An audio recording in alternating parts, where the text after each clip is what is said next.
Binasbasan ni Jacob ang mga anak niya. Ika-49 na kabanata. Pagkatapos, tinawag ni Jacob ang mga anak niya at sinabi, "Magsiparito kayo dahil sasabihin ko sa inyo kung ano ang mangyayari sa inyo sa darating ng panahon. Mga anak, lumapit kayo at makinig sa akin na inyong ama. Ikaw, Reuben, na panganay ko, ang kauna-unahang lalaki kong anak. Mas tanyag ka at mas makapangyarihan kaysa sa iyong mga kapatid. Pero katulad ka ng kumukulong tubig, dahil hindi ka makapagpigil sa iyong pagnanasa, kaya ka sumiping sa aking asawang alipin. Hindi ka na hihigit sa iba. Kayo, Simeon at Levi, na magkakampi. Ginagamit ninyo ang inyong armas sa pagmamalupit sa iba.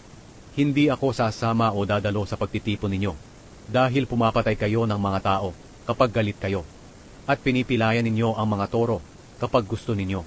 Susumpain ko kayo dahil sa inyong galit na napakalupit. Paghihiwalayin ko kayo at ipapangalat sa Israel. Ikaw, Huda, pupurihin ka at igagalang ng iyong mga kapatid. Tatalunin mo ang iyong mga kalaban. Katulad ka ng batang leon na matapos hanapin ang sisilain ay bumabalik sa kanyang lungga at doon magpapahinga. At walang makakapagtangkang gumambala sa kanya. Patuloy kang mamumuno, Huda. Magmumula sa mga lahi mo ang magiging mga pinuno. Kaya magbibigay ng buwis sa iyo ang mga bansa at susunod sila sa iyo. Magiging sagana ang iyong lupain. Kaya kahit itali mo ang asno malapit sa pinakamagandang tanim na ubas, hindi niya ito makakayang ubusin dahil sa dami. At kahit ipanglaba pa ang katas ng ubas, hindi ito mauubos. Kaya dahil sa masaganang katas ng ubas, magniningning ang iyong mga mata. At sa masaganang gatas higit na puputi ang ngipin mo. Ikaw, Zebulun, maninirahan ka sa tabi ng dagat. Ang lupain mo ay magiging daungan ng mga sasakyang pandagat. Ang lupain mo ay aabot hanggang sa Sidon. Ikaw, Isakar, katulad ka ng malakas na asno, pero nagpapahinga sa tirahan ng mga tupa. Titiisin mong magpaalipin kahit pa pagpasanin ka ng mabigat, at sa pilitang pagtrabahuhin, basta't mabuti at sagana lang ang lupaing titirahan mo. Ikaw, Dan, pangungunahan mong mabuti ang iyong mga tao, bilang isa sa mga lahi ng Israel. Magiging katulad ka ng makamandag na ahas sa tabi ng daan, na tumutuklaw ng paa ng dumaraan na kabayo. Kaya nahuhulog ang nakasakay dito. Pagkatapos sinabi ni Jacob, "O Panginoon, naghihintay po ako sa inyong pagliligtas." Nagpatuloy pa siya sa pagsasalita. Ikaw, Gad, lulusubin ka ng grupo ng mga tulisan, pero gagantihan mo sila habang tumatakas sila. Ikaw, Asher, magiging sagana ka sa pagkain. Aani ka ng mga pagkain na para sa mga hari. Ikaw, Naphtali, katulad ka ng pinakawalang usa na nanganganak ng magagandang supling. Ikaw, Jose, katulad ka ng mailap na asno sa tabi ng bukal o sa tabi ng bangin. Kaiinisan ka ng mga mamamana.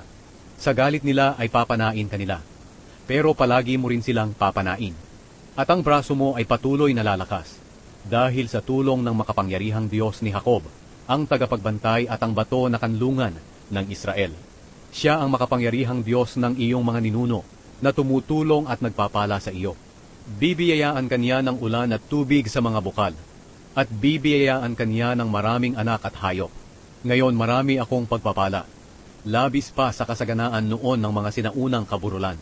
Naway matanggap mo ang mga pagpapalang ito, Jose, ikaw na nakakahigit kaysa sa iyong mga kapatid. Ikaw, Benjamin, katulad ka ng asong lobo na sumisila sa umaga ng kanyang nahuli para kainin, at sa gabi ay pinaghahati-hatian ang natirang nasamsam. Sila ang 12 anak ni Jacob na pinanggalingan ng mga lahi ng Israel, at iyon ang huling habilin ni Jacob sa bawat isa sa kanila. Ang pagkamatay ni Jacob. Matapos habilinan ni Jacob ang mga anak niya, sinabi niya, "Ngayon, sandali na lang at makakasama ko na ang mga kamag-anak ko sa kabilang buhay. Ilibing niyo ako sa libingan ng aking mga ninuno, doon sa kuweba na nasa bukid ni Ephron na Heteo. Ang bukid na iyon ay nasa Makpela sa silangan ng Mamre, na sakop ng Kanaan.